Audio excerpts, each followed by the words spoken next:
Hi everyone, this is Kelly from The Truth in Story, and I'm here to take a look at the Augenblick, I'm not saying that correctly, Tarot.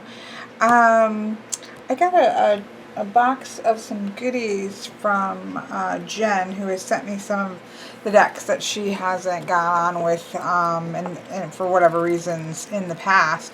And one of the decks in there that really piqued my interest was this Augenblick Tarot. She may say how to, I thought I might have seen how to pronounce that in here. What I like about this deck, well, it's gorgeous. So this is a self-published deck by Shannon Loftus, and the artwork is all taken from the Library of Congress photographs, but from a very specific set of photographs. So she talks about how that using a Swiss creative process called Photochrome, Detroit Publishing Company and the Photo Lab Company in Zurich, Switzerland created thousands of color images of locations, cityscapes, and people all over the world, fueling and inspiring the growth of tourism in the beginning of the 1900s. These images were sold and marketed as postcards and were also used as educational tools for schools and university.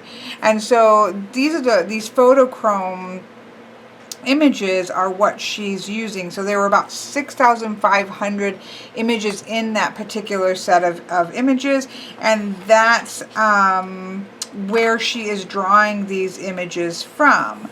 What I like is that she says that the term Augenblick is a word from Middle High German, which means a quick glance. It also corresponds to the eye and a glance, so quick glance, seeing something quickly, at that quick little glance that you take. And so she felt like that really reflected the way that she would see an image, and in that moment she would have that sense of, yes, I know what this is, this is what I'm looking for. And so I love that, because that happens, I think, in a lot of good decks, right?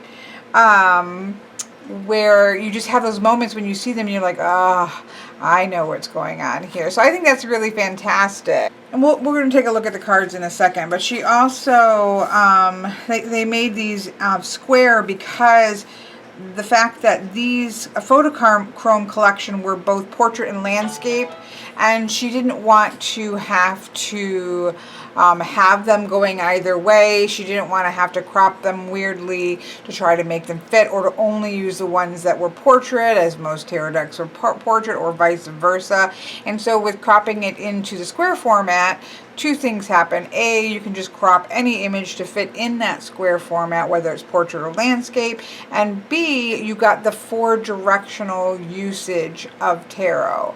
Now, if you're interested in directional reading, Miss Veronica Jude has some videos about that on her channel. She likes to use round decks or punch out square decks, this type of thing. So I'll put a link to her channel below. But she does actually talk about this in the guidebook, which we'll get a little bit more into after we've looked at the cards. She gives you some suggestions on how you might do it. She's seen other decks that use it to represent the moons, which I really like. So for example, if it's turned this way, it's waxing. If it's up, it's full. If it's that way, it's waning. If it's pointing down, it's new moon energy. You can do the 4 directions. If you use the 4 directions in your practice, you can use the 4 elements that relate to the directions. You can use the seasons as they relate to the directions, and however you see those. She uses things a little bit differently, and she goes in to talk about sort of pushing and pulling and standing and falling or being flipped upside down, or those kinds of more physical motions that those might speak to. And then she goes in and gives some suggestions on how to do that. A couple, 4-card block, which I think would be nice with this kind of card. with the square cards, a 5-card reading, and then she goes and talks about a specific reading called the Augenblick Square. And so this would be quite familiar, I think, and comfortable to those who read Lenormand or Kipper. And so we'll definitely give that a try at the end of the reading. So she goes into how you would go about reading that, as it is, specific to this specific deck and the squareness of the deck. She does give you an idea of how she sees the numbers in tarot, which I think is always a good thing to put in a tarot book. And then she gets into each of the cards. And you can see that there is a color image of the card, as well as a write-up of the card that is, I think, a page on all of them. There's some more, more or less white space depending on the card, but it has sort of your basic about, and then it has some prompts or questions or things to consider if this card should come up. So it's the page number wise, it is about 184 pages. 182 for the actual cards, and it talks about the Library of Congress and that kind of information, and something, her acknowledgments page. So it's, it's got a nice amount. Yes, there's a lot of white space here. I love that the colors are, the images are in color, so that you can, as I like to and want to do, take this to bed to read it and not have to kind of have the cards falling around as you're trying to work with it. So let's take a look at the cards. Obviously, those are the beauty of it, but I wanted to talk about it a little bit because it's such a different concept. I also have this beautiful citrine out because look at, with the greens and the greeny brown color of a dark citrine, and it has this moss agate little cup. Miss Jen had also sent that, and it just seems to have been made to go together with this. I don't know if this came with the deck or not. I really don't have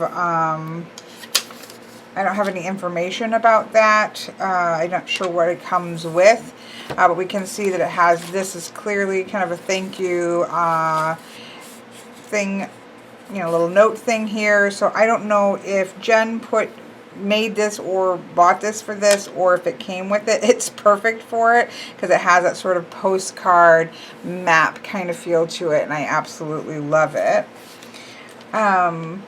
There's an extra temperance, and then this is how about two blank cards. So those are maybe optional for something else, but this is an extra temperance. There are some other extra cards in here which we'll talk about when we get to them, but here's the backing, sort of a earthy, naturey feel to it, and of course it is nice and square. My very first square deck. It says the Augenblick Tarot.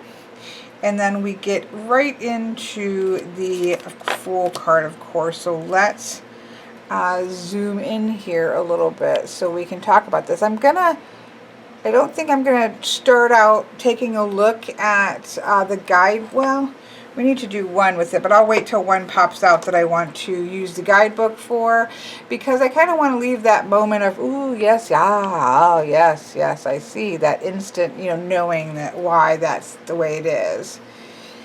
So, I mean, this one to me is a no-brainer. I don't know if this was intended, like if the image had that white at the top.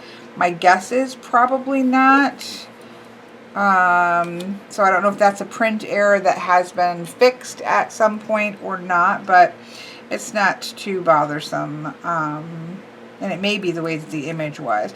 But here you can see the Fool is walking across this bridge here, very thin, what looks to be a rope bridge, right? So that idea of balancing, but plunging ahead despite the uncertainty, and this kind of, it feels very much like the Fool card energy.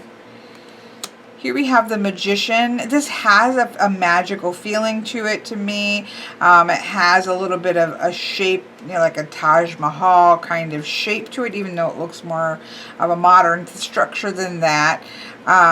So there is that sense of power there. Now just I guess before we get in, I wasn't going to look at the cards, but I wanted to see if she addresses the play. Okay, so she does give us, let's take a look here. She does say what the location is. So this is the grand entrance for the Exposition Universelle, a world fair held in Paris for 8 months in 1900. The fair was a display for inventions, machines, architecture, and a grand statement about progress into the next century, which does feel very magician-like, doesn't it? Let's just go ahead and read this while we're here, because that way we can see. The Magician addresses the extent of our power as human beings to affect changes in our environment. It speaks about harnessing all our talents, all our potential, all our capabilities to manifest into the world the things we want to bring into being. This card can be auspicious when upright, especially when surrounded by other cards that speak to creativity, balance, and manifestation. As the Exposition Universelle demonstrates for us, invention is a process that can be celebrated and elevated when done for the highest good of the self and society as a whole. We may also become too entangled up in the thrill of creation without thinking about if we should bring that new thing into being. When this card falls in alternate positions, reverse or to the left or right, consider that you may be pushing the envelope of what is the highest good for all and focusing more on what is good for you as an individual to the detriment of others. You may not have planned out variables which will affect the efficiency of your new invention. Prompts, questions, and things to consider. What inventions are you bringing into the world with your talents? How can you best harness new ideas? How are you presenting that which you manifest? And what you're doing more about pageantry or love of creating? What does the ideal ratio of that balance look like to you? How does what you're manifesting affect the world around you? In what way can you be a lightning rod for divine inspiration for yourself and others? So questions to ask yourself. But as we can see from at least this first one, she takes into account what the space is and how that also reflects on the card itself. So that's pretty cool. But I think even visually, of course, I do think, and I think I read in here, if I can find it, I believe I read in here that she says she wouldn't actually consider this to be a beginner deck, although she acknowledges that the deck she started with wouldn't have been considered a beginner deck, and she did just fine on it. And there are always going to be those exceptions to the rule. If you love a deck and you're a beginner, go with it, and you will take the time that you need to figure it out and work with it. But in general, she doesn't see it as a beginner's deck in that it probably would help you to know what the Magician means so that you can apply that meaning to the image. If you looked at this image with no concept of what the Magician was, it might be difficult for you to come up with that meaning yourself. So I think that that is certainly fair. And as she said, you know, in the end, there's many people who approach decks that are not considered beginner decks, and they work just fine as their first deck. They just maybe have to go that extra mile. So there we have the Magician. Here we have the beautiful High Priestess. Of course, we can see the waters here. I like that the way that the tree actually forms a veil, so to speak. You know, we have that concept of the veil with the High Priestess, and the tree sort of works in that way to do so. So I really like that aspect of it. This is Abasia, Moonlight near the Baths, Istria, Austria, Hungary. There is a small set of almost hidden stairs. Ooh, see right here? I wouldn't have seen that right away. Now, after I've used it more, perhaps so. When one seeks the wisdom, knowledge, and guidance of the High Priestess, but this set of stairs leads you down to the moonlit waters under hanging trees. So I really like that. So I definitely think it would be good to go through with the guidebook and get a feel for it, just so for those little tiny things that you may or may not miss, and you may want to experience them yourself. But I do like that she addresses things in the images themselves as to why she might have chosen these images. When people are doing new and interesting things with cards, I personally, now not everybody does, everybody's different, but I personally really like that peek into why this particular card spoke. I may see something different there, but I at least like to see what they saw. So here we have the Empress, what looks to be almost like a indoor gardens, a beautiful indoor garden. And there is, it says this is a fountain, the Sprudel fountain in Austro-Hungary. As you can see growth here, you can this idea of lushness and growth and creation and tending, having a balance here between nature and the process of things and taking care of and tending things. So she addresses, I think, a lot of why this card may speak to that Empress idea. The Emperor, we have sort of a real traditional throne room, and this is Napoleon's throne room. It was actually a throne room that he made for himself. And so that's an interesting way to think about the Emperor, as having to create that structure and that foundation and that seat of rulership. He needs to make it for himself, and that's part of the structure of the Emperor. So again, without even knowing that, you can see this is a throne room, and you can sort of get to that idea. But knowing that it's Napoleon's and knowing that it's a throne room that he created himself adds those extra nuances that brings brings these things even more layers. This, I think, is stunning for the Hierophant. This is one of the first ones I was just like, oh wow. This is the cathedral interior in Germany. And so it does have this idea of really hollowed halls, a long enduring tradition that's here. For me, this really does kind of hearken to the traditional aspect of the Hierophant, and what ways that produces things of great beauty, and what ways that also can sort of block in and in some ways restrict things. So there's a lot to be places to go with that traditional understanding of the Hierophant card, and it's just beautiful. And then you kind of juxtapose that. Look at the lines from both of these images, where it has a similar line structure here, but in one we have this sort of carefully made, carefully built, carefully constructed, narrowing feel to something, albeit beautiful, to this road that is opening up ahead to this natural beauty that we see here in the Lover's card. That's a really interesting two cards next to each other. But I like this idea of kind of making this choice to go down the road together, and where I love to see sort of three things in a Lover's card for this idea of the higher self, the conscious self, and the subconscious self. I love that we actually have nature instead of an angel. So that's really beautiful. Here we have a quite magnificent chariot, very overdone Charles X carriage from Versailles, France. And so, of course, this is that idea of success and victory that comes from harnessing power, and from that idea of willpower, and that idea of really taking control of your own life. Now, I would argue this could almost speak to excess of confidence, right? Just because it is such an excessive vehicle, but still beautiful. And certainly I love the wheels there and all of that. So So here we have the Hall of Justice. And again, it's interesting to compare this to, just for my, this is what comes into my own head. But it's interesting to compare, again, where you see sort of a restricted feel going narrow. Whereas, of course, this is going narrow as well. But the Halls of Justice, in these, comparing these two cards, the Hall of Justice seems to be much broader, which is interesting. It feels less restrictive and more open.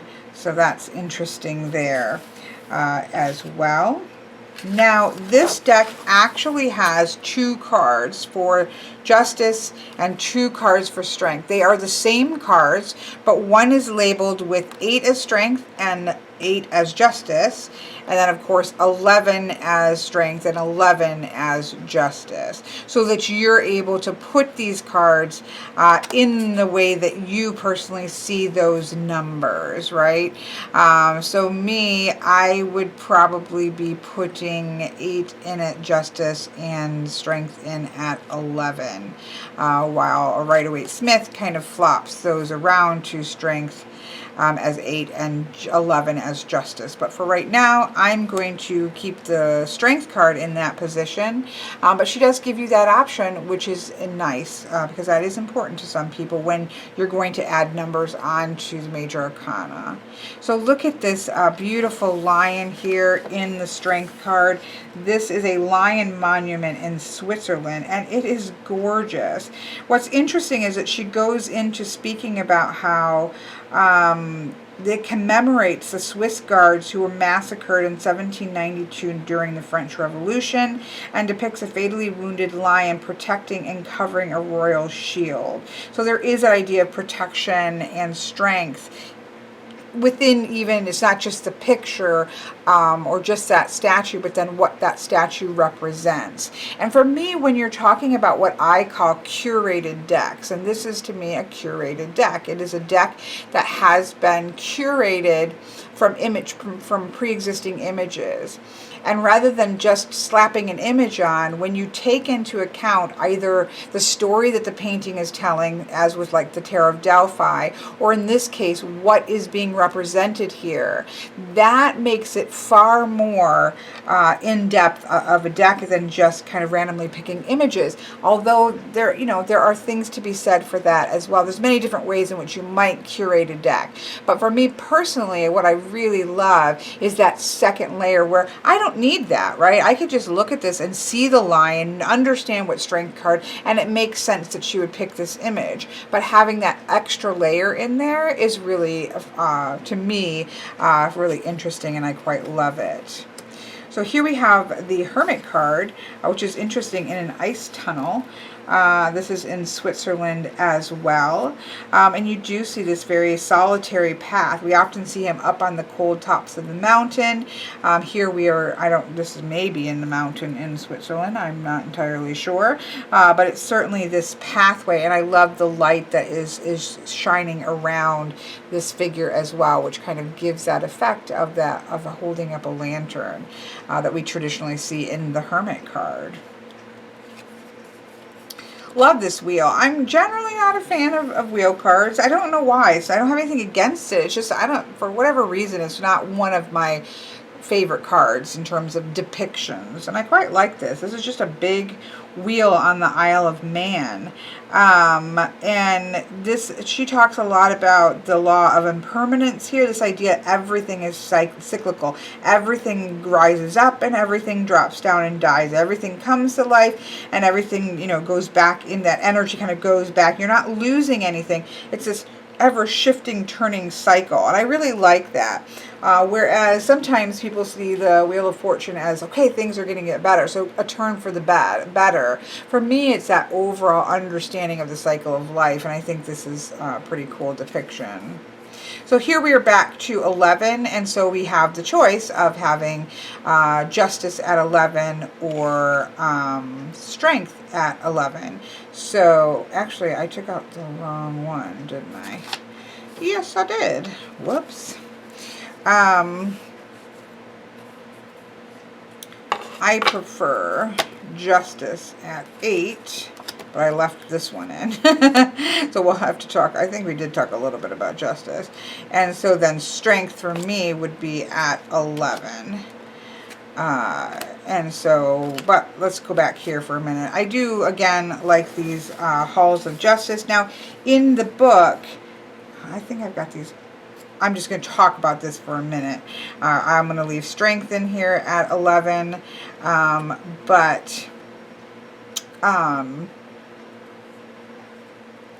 But we didn't talk about this because I had them flip-flopped wrong before. This is actually the House of Parliament. So this is the idea of equality. We're talking about the place where we come together to serve justice, or we should be coming together to serve justice.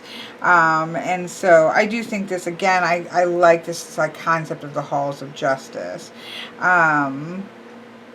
And kind of how it's more than just a single figure that needs to come together for justice, but all of these people needing to kind of learn from each other and work together in order to find justice is also a neat layer as well. But I'm going to put that to the side and leave strength at 11.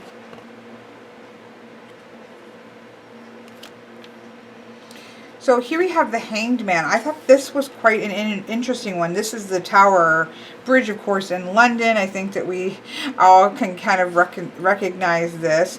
And it's so beautiful because it's that idea of something that is suspended, right? And especially when, I mean, suspended bridges are just amazing constructs, right? So that's really beautiful. But there is that shift completely, right? So when you open up this bridge, it kind of shifts its function, and now it doesn't function as a bridge, and it has to let new ideas through. New ships can come through or come in or out. And so this idea of shifting the structure of your being in order to allow things, new perspectives to come in, I think is really a cool concept for the Hanged Man. I quite like that. I also thought that the Death card in this was really powerful with the church crypt in Hythe, England. This is something that I've seen, I think I saw a documentary about it in school. But it's just a powerful, any type of catacombs or this type of thing is something that would work really well here, but this is just really powerful imagery. And so it just talks about, she's talking about the table and the chair in this crypt remind us that memorializing what has gone before has value.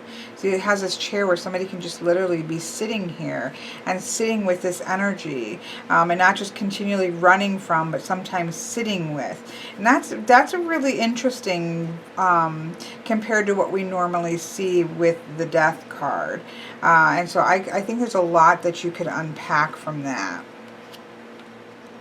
Now, Temperance actually had 2 cards. I actually think I prefer this one. The only reason that I thought maybe I would leave this one is that when you see the, let me see if I can find it. When you see the Star card, they look similar. It isn't the same, but they are quite similar to the 2 of them. But I don't like how man-made this is either. Although I do like the kind of pouring water back and forth. I mean, it does have the name on it. So I think for right now, I'll put this one in. And then if it keeps me mixing it up with a Star card, you know, then I might rethink that. But I love the 2 waters kind of flowing together and creating some of this new construct and this new path here, which works really well with the Temperance card. That brings us to the Devil. Look at this really tight space here. Let's see what this is. This is a ravine in Switzerland. We are brought face to face with our incarnation. Look how it does look like they are face to face. How powerful is that? Being forced to sort of look at ourselves, look at what we have produced perhaps, look at what we have instead of putting it off onto the devil or some other construct, coming face to face with our own choices and decisions. I think that's really powerful. And you can also feel that tight position and that dangerous position that you are in when that occurs. This tower has already been struck and fallen down, and it is in the state of rebuilding. You know, it's time now to rebuild, which I actually quite like that concept, because for me, the Tower card is less about that moment that strikes and more about what you're going to do with it after the fact. How are you going to rebuild in a much more balanced, powerful way? And so I quite like that. Then we have the Star card, of course. This is the beautiful waterfall in Germany. And so it's that kind of washing away after the energy of the tower. You have that sort of cleansing effect of the star here. I don't get so much this idea. For me, there's a lot of navigation and trusting ourselves to be able to navigate our way forward. But I can almost see that in this rocky cliff. If you're going to kind of navigate your way up this path, you sort of have to trust yourself to put your hand out and find the right hold and sort of work your way upwards. So I can kind of go there. I would have liked a beautiful star field or, you know, galaxy or something as well. But I do think that can work. Beautiful moon with I'm assuming that's a lighthouse. Yeah, moonlit view with lighthouse from Algeria, which I think is really beautiful, because a lighthouse really depicts the beauty of the ocean, but also the danger of the ocean, and danger especially of at night on the ocean. And so I think you get both of those, that beautiful light reflecting off of the water, but the reminder that these shorelines can be really rocky and quite dangerous. So that's, I think, beautiful. I love the sun here. This is a temple of the sun in the Holy Land. And so I think that's really beautiful, because it is a temple of the sun. And you can see that sun starting to rise up. I'm quite enamored of a sun with no people in it whatsoever. This is an interesting judgment card, because I kind of look at this, and at first I don't really see anything. This is a grand concert hall, answering the call in your life. I just want to see if she talks about, okay, the grand concert hall here illustrates our human longing to create beauty, to fill that beauty with transcendent sound that elevates the human. Oh, I love that idea of, you know, this is right now sort of an empty thing, and it's going to be filled with sound that is going to raise things. It's kind of beautiful. I don't think you might know that right away when you looked at it, because when I first looked here, I thought, okay, is this like a jury stand in a really fancy courtroom? Like, what are we looking at here? But this is the first one where I was kind of like, if I didn't read the guidebook, I might not be quite aware of what that is. But knowing that and thinking about that idea of how we have this sort of temple, so to speak, within us, because a judgment card is about assessing our own self and then clearing things out, getting rid of regrets and coming face to face of how we got to where we are, but then clearing the path for then that sound to come in and swell up and fill. So I think that actually works really beautiful. And then we have the beautiful World card with a globe that is in Swanage, England. So there we have that, which, I mean, works as that sort of completion of the World card here. So that's the major arcana. I really enjoyed that walk through these photographs. I felt like there were nuances here. I felt like most of them, I think you could get a sense of nuance from them without even knowing what the cards were. But then I think that knowing why she chose what she chose gives an extra layer to these cards that are really quite beautiful. So that was, I think that was really neat. Now, in some ways, for this kind of project, I think that the major arcana is probably easier to do what we just did, or what she just did in the majors. So it'd be interesting to see how she then approaches this energy from the aspect of the minor arcana, which we'll take a look at next. Okay, so this brings us to the minors. Now, I want to check the book, because obviously I cannot look at every single card in the book. But I wonder if it, okay, so Peterhof, Golden Stairs, St. Petersburg, Russia. So it tells us where this is. We obviously have a fountain here, which makes sense. Yeah, the descending steps of the Peterhof Golden Stair illustrate the idea that these blessings come from on high. So we have this section here about, you know, why this particular image was picked for this particular card, even in the minors. So looking to the minors, they seem to be just as populated with that information as the majors. So that's pretty impressive right there. So Ace of Cups, Two of Cups. That's kind of cool, right? Because you've got the, you know, obviously a single person can, you know, go on to a gondola, but you know, you think of that as that kind of coming together with someone.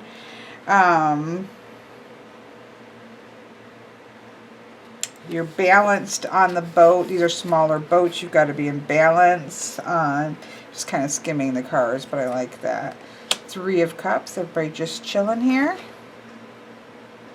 Hanging out together. No need to be partying. No need to be naked, as they say. I quite like that. Four of Cups. Now this is okay, so here's one of the cards that I often have trouble with Rider-Waite-Smith, because I just think of stable emotions. So let's see what they've picked here. The Roman Baths.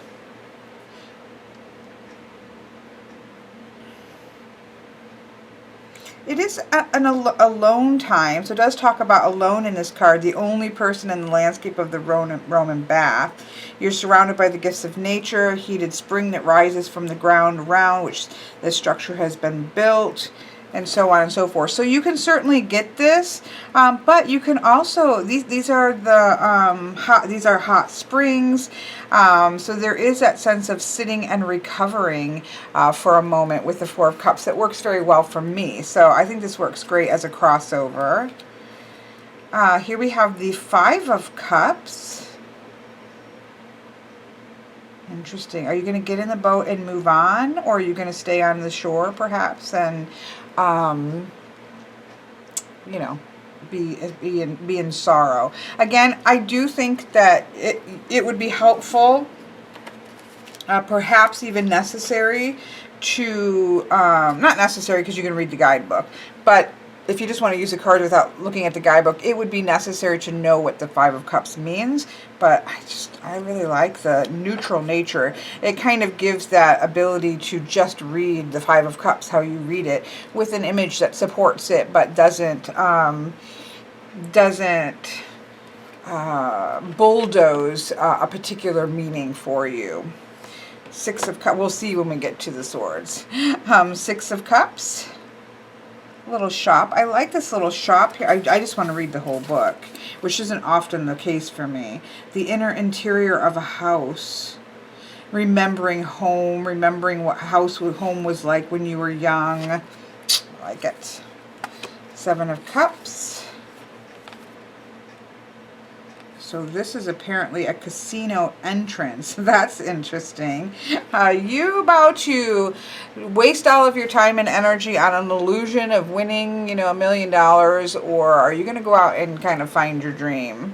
I wouldn't know that this was a casino, so I would definitely have to have gone and looked at the book for this, because I would not have known that this is a casino front. So that takes a little bit of, but you know, once you know that, you know that.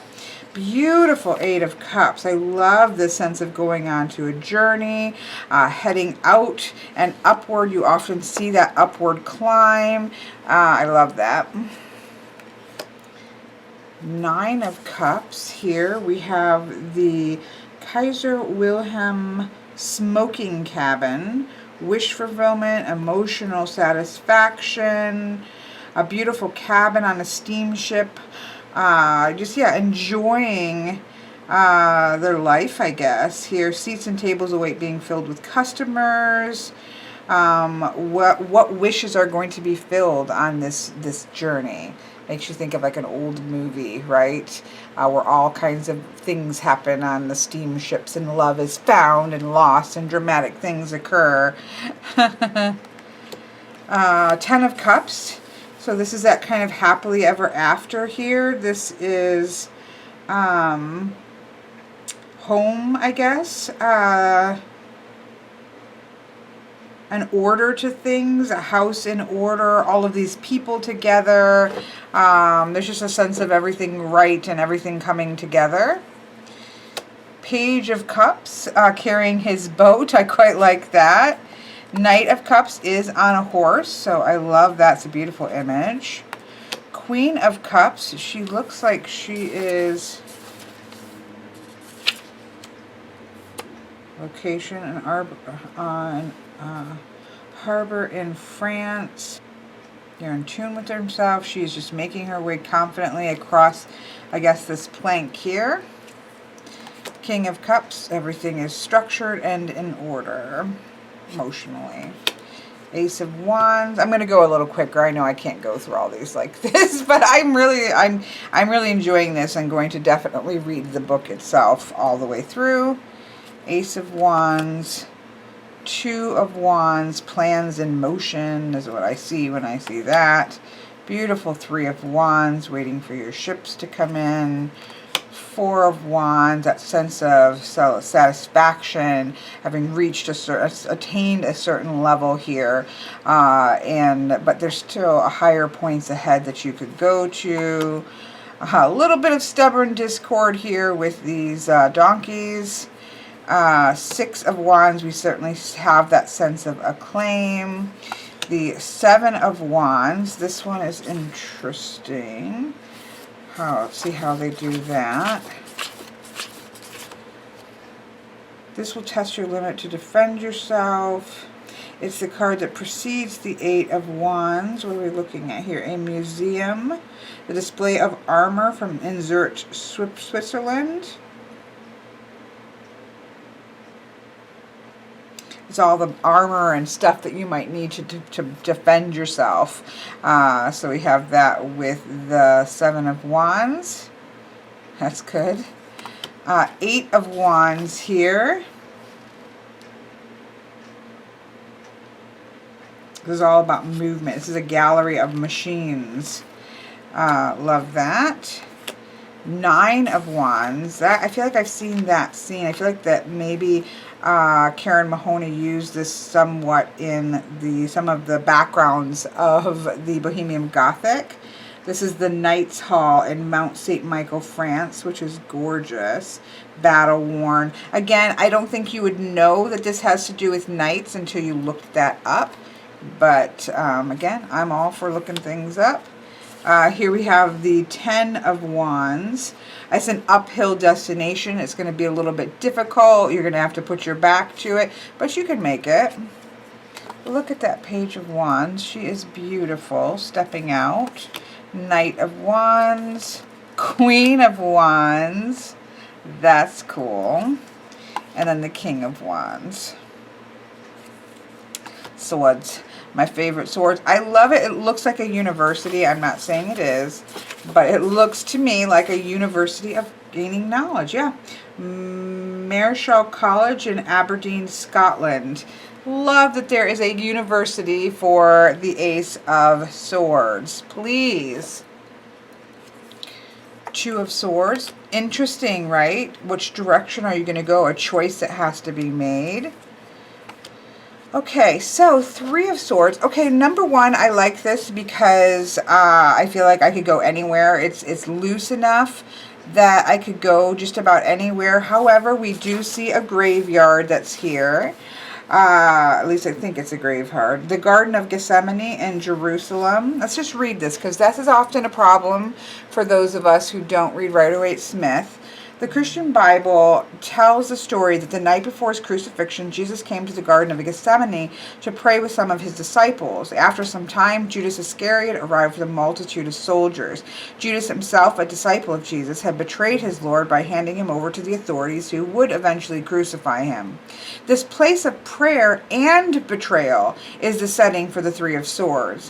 What landscape could truly hold grief and broken-hearted revelations better than this garden? So I quite like that, though, because it is a place of both prayer and heartbreak. Because I do believe that the Three of Swords is about learning and growing in knowledge, and that comes from both difficult things as well as powerful, beautiful things. And so I think that this is actually a great example of that. Beautiful Four of Swords. Love that tranquility there. Five of Swords. You often see people who are fighting. In a typical deck, we see those left alive after battle picking up weapons from a beach. In the Augenblick deck, the picture is more placid. 5 cards are overall difficult energies to deal with, though, and especially in a suit which is focused on mental energy, strategies, and the double-edged sword of the intellect. We've not yet won the war, blah, blah, blah, blah.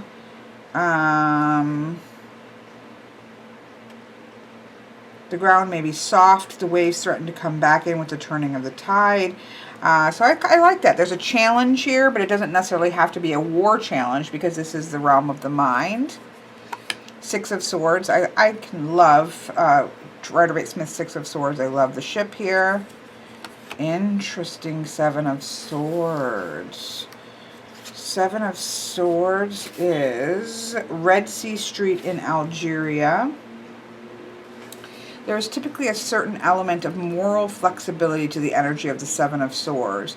The standard image of a thief working undercover to steal swords from a military camp can certainly point to some underhanded dealings, but is that really what we're seeing, right? Which is the question. We don't know exactly what's going on. If you are the thief, maybe stealing the swords will turn the tide. Yes, yes to Shannon Loftus. I completely agree with you. This card is asking you to consider all your talents, all your imagination to achieve the dreams.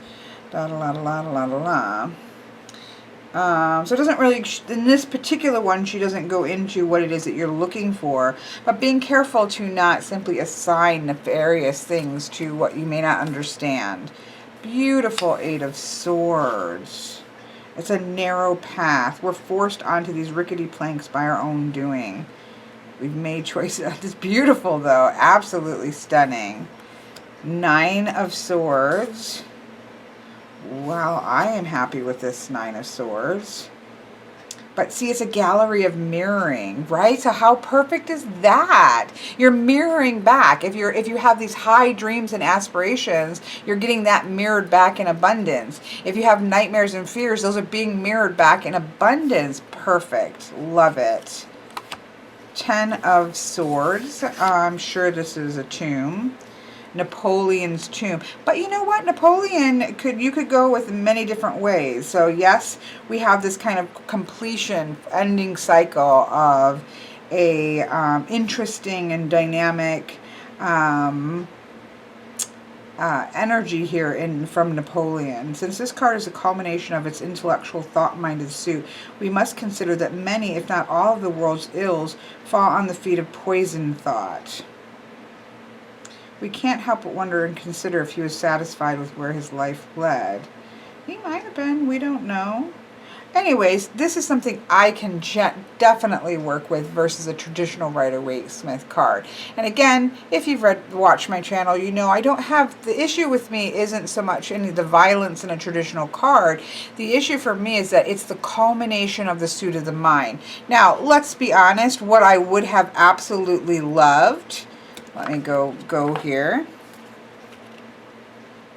I would have loved this to have been, I mean, I love it as the ace because it's the full potential, but I also would have loved that as the 10 because this idea of the full thought, or even maybe a graduation ceremony or something from the college that you started in the aces. I don't know. I could have loved that. But this is something that doesn't preclude me from working with that as a person who sees it as a culmination and not as the culmination of the suit of the mind being something so deadly. Here with the Page of Swords, we have somebody who you think of as maybe a physical, being more maybe pentacly, but no, he's having, this is a very dangerous ascent up the mountain, and he's having to really strategize and think about his way to move forward. We have the Knight of Swords we have, looks like a bullfighter, not my favorite idea for the Knight of Swords. Man of action, riding in, sometimes reveling in the battle, these types of energies. I'm not a big fan of bullfights, as I think many of us are not, but it does take a lot of strategy and a lot, sometimes just sweeping in and really not thinking about what they're doing as well, so you get a little bit of that energy there. Queen of Swords, Chamber of the Empress of Josephine, makes sense since we had the Tomb of Napoleon. And then the King of Swords here is, who is this? Master Strategist. Does it say who he is? I don't think so. I think this is just representative of a King of Swords, which works for me. That brings us to the Pentacles. Here we have the Ace of Pentacles. Absolutely gorgeous. Love this Two of Pentacles and balance. Three of Pentacles working together. Four of Pentacles. All of this wealth that's collected here. Five of Pentacles, which is, this is interesting. Generally one of my favorite cards in the Rider-Waite-Smith. I'm not immediately seeing what this is here. Outside the ramparts of the city wall lies a desolate alleyway filled with derelict carriages. Abandoned outside the protection of the city, you find yourself destitute and in need of protection. Makes sense? Six of Pentacles. Pretty traditional. Seven of Pentacles. Waiting for things to come into fruition. So here we have the Cross and Rose in Chester, England. This idea of mastery of production, shops, businesses, sort of standing at the crossroads of these types of industries here with the Eight of Pentacles. Beautiful Nine of Pentacles. Luxury and abundance here. We often see the beautiful woman with the bird of prey. Here we have the Ten of Pentacles. Valley Gardens in England. That sense of fulfillment that addresses also community and sort of the greater scope of things. Here we have the Page of Pentacles. A view in Sweden. So in the Page of Pentacles, we're dealing with perspectives of personalities who see the world as a playground or never-ending opportunity. I don't necessarily, I guess, see the Page of Pentacles that way, sort of first step into it's beautiful, earthy. I mean, I have no problem working with that. So here we have the first knight who is not on, the only knight not on a horse. So he tends to be that idea of managing the estate and that kind of energy, which certainly works for a King of Pentacles or a Knight of Pentacles. Just that the other knights all had horses, so that would have been nice, but I can understand that. Queen of Pentacles, love this. And then the King of Pentacles looks definitely the ruler of his domain. These are really beautiful. I'm quite impressed with these cards, and I feel like, you know, you can, yes, see the Rider-Waite-Smith influences there, but because they are such vague images, you know, purposefully, these are landscapes, and because of that, it really leaves it to your imagination how you're going to, oops, let me get the majors in here as well. I think it leaves it to your imagination how you are going. I know that I have these whopper jawed. Now, I'm not going to worry about that because they have you reading them with reversals. They're kind of hard to shuffle, riffle shuffle. but that makes sense in a square deck that they would be more difficult. The cardstock feels, it's kind of clicky, so I don't know if this is, I'm guessing maybe Game Crafter or Make Your Playing cards perhaps. You can definitely riffle much easier in the corners if you are a riffle shuffler, but see how they kind of click and you kind of have to pop them. Now I do have some nice decks that do that, so I could be wrong about the Make Your Playing cards or Game Crafter, but it seems like one of those types of cardstock.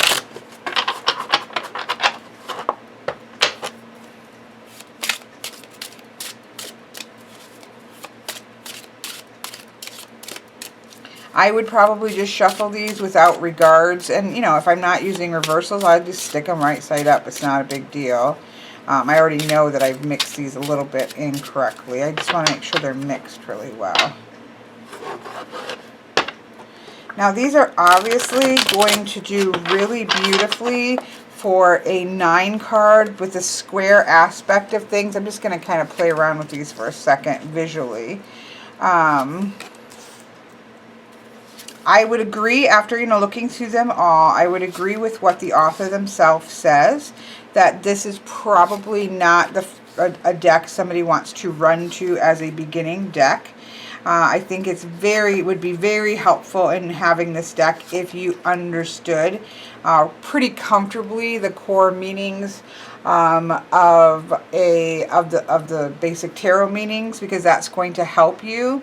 I think this is going to be very desirable for someone like myself who doesn't read Rider-Waite-Smith, in that I think it's going to keep it open for interpretation of how I particularly read a card. So in that way it kind of functions like a pip deck, because you're able to kind of go with what you want to go with, because they're vague enough. But then at the same time, if you take the time to read the deck and read the book, you can pick up these layers and nuances that you can add into the equation. So if I was doing a 9 card, I would probably do it this way versus my traditional way. Let's just see what it looks like though, because I certainly could, given the shorter nature of the cards, do my traditional reading here, which is my reading in place of, say, a Celtic cross. So that's certainly doable. You can see they spin quite easily. I think you're going to naturally get a lot of reversals unless you try really hard not to. So I would just kind of pull them out and pick them the way that I want. Put them upright as I do. I think that this would be a great 4-card reading. For me, that would be fire, air, water, and earth. That's pretty cool. I do love that. And I think they talk about that. Let's go back to the spreads.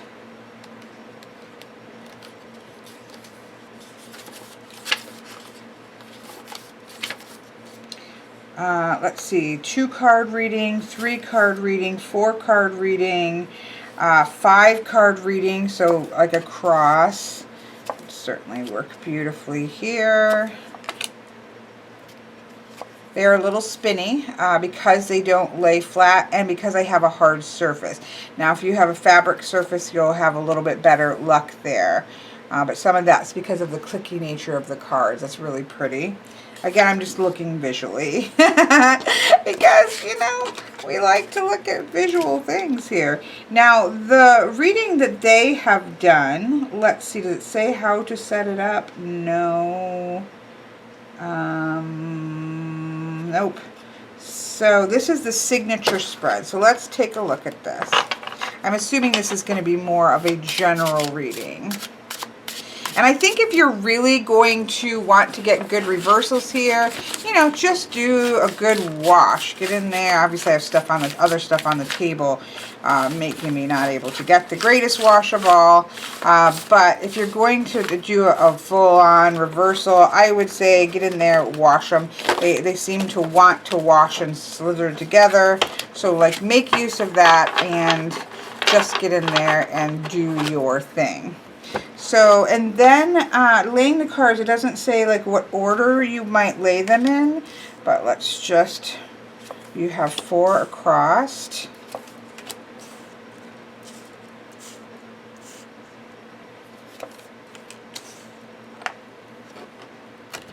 And coming on down to, I don't know, I would probably have to use my lip a little bit to get a full card showing up here, but I think that I could. Let's just try out of curiosity. If I wanted, could I get, oh yep, I could get the whole thing up there. So let's just go ahead and slide these up here. Get a little extra space out of my reading table. I do that quite a bit. We're going to come along here at the bottom and then wrap it up going up the side.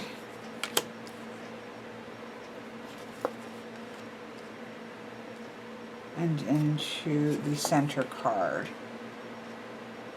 I like that we have the Fool here. Now, I believe that she did have, I don't know if it's in every card, reversed or tilted, the Fool is so risk averse that no movement can happen at all. They heed no advice. They have arrived at a crossroads, but they can't make a decision.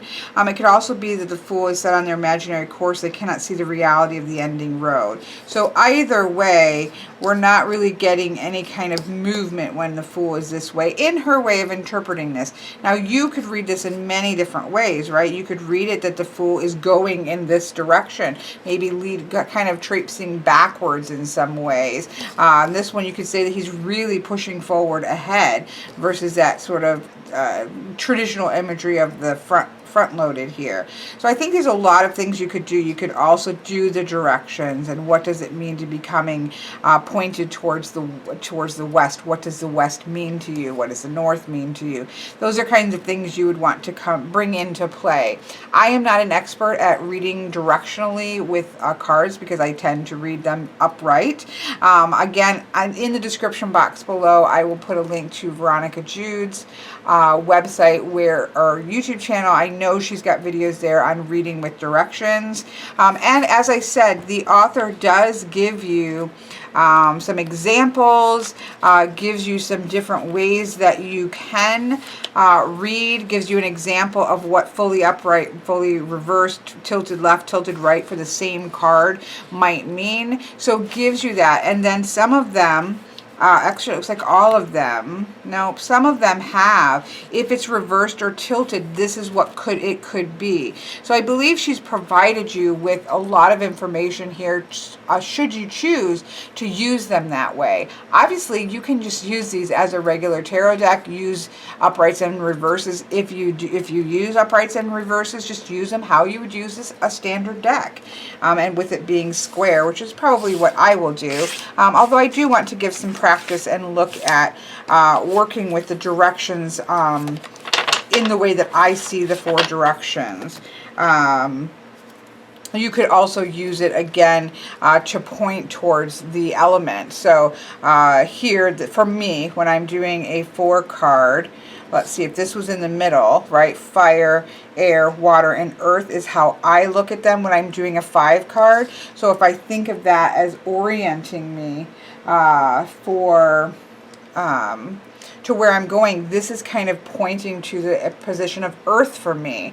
And so I could simply think of it in that way, that yes, we have the Justice card, we have that need for clarity and insight, but it is pushing towards the element of earth. It's giving us that extra energy of needing clarity in the realm of earth and the physical world and these types of things. So, you know, that could be interesting. 7 of Swords, but it's pointing down towards water, towards emotions. So we have air, yes, but we have air in the position of water, air in the focus or intention of emotions and water energy. So I think that that's how I would see myself playing with this for a little while, just to see how that feels and works for me. So I'm really excited about it. I'm not generally a fan of circle decks because then you don't even know, is it kind of to the right or more to the top? You're starting to have to guess which way is it pointing. Again, Veronica Jude has videos about that. Square decks I like because it is going to be very clearly one direction or the other. You can very clearly be able to see where it's facing, what it's pointing towards. And so for my Libra brain, I think that works a little bit better for me than the circles. So we'll see. I'm going to give it a chance. I'm going to play around with it a little bit, and again try to make sure that I give you an update on how it goes. I think I'll probably, instead of doing the elemental 4 square, I think what I'll play around with a little bit is doing a 4 square like this, right? But instead of each of the positions being an element, letting the card choose the element. So this is a card pointing upward towards fire. This is pointing towards fire. This is pointing towards earth. So we have a lot of energy that's upright and transformative and fully active in the energy of fire. So that's probably what I'll play around with for a little bit, because it's a type of elemental reading is something I'm really comfortable with, and seeing how I like that particular nuance. So we'll see. I will let you know how it goes. But I'm really impressed with the curating that she's done here with this deck, the mindfulness that's gone into each of the cards, and her sharing that with us so that we can kind of go along with her on that sort of aha moment of why she might have picked a particular card in this deck. So thank you, Jen, for passing this on to me so that I could give this a whirl and try this out. I'm quite intrigued by it, and intrigued by just washing all the cards into a mess, as I usually only do with Deste. Have a wonderful day.